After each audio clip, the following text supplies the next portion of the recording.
মা, আমি একটা বড় সিদ্ধান্ত নিয়েছি। আমি আজ থেকে ডায়েট শুরু করছি। সত্যি? হ্যাঁ, একদম স্ট্রিক্ট ডায়েট। তেল মশলা ভাজা ভুজি সব বন্ধ, একদম সব বন্ধ। বাহ, অবশেষে আমার ছেলেটা মানুষ হচ্ছে। আর একটা কথা, আমাকে আজ থেকে আর কিন্তু খাবারের জন্য জোর করবে না। ঠিক আছে। আর বাড়িতে যদি আমার সামনে কেউ মিষ্টি রসগোল্লা ভাজাভুজি বিরিয়ানি এসব খায় তাহলে কিন্তু তাহলে? আমি কিন্তু খুব রাগ করবো তাহলে। আচ্ছা আচ্ছা, ঠিক আছে ঠিক আছে। আচ্ছা, কিন্তু ফ্রিজে যে তোর জন্য রসগোল্লা রাখা আছে সেগুলো কি করব? ফেলে দাও। আর যে চিকেনটা রাখা আছে? সেটাও ফেলে দাও।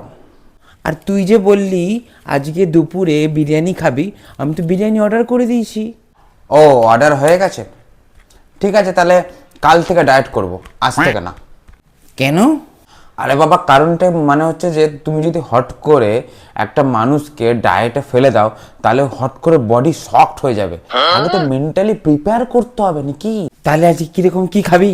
আর এমনিতেও আমি আজকে একদম হালকা খাবার খাবো, একদম হালকা, আধ প্লেট বিরিয়ানি। আর তাতে যদি খিদে পেয়ে যায়? তাহলে ফুল প্লেট খেয়ে নেবো। ছাড়, আমি তোকে আজকে খুব ভালো একটা খাবার খাওয়াবো, একদম ক্যালোরি ফ্রি। একদম ক্যালোরি ফ্রি খাবার? কি ওটা? বাঙালি মায়ের ক্যালানি মিল। আমি আর ডায়েটের কথা বলবো না মা, ছেড়ে দাও ছেড়ে দাও মা, ছেড়ে দাও ছেড়ে দাও মা, ছেড়ে দাও ছেড়ে দাও ছেড়ে দাও।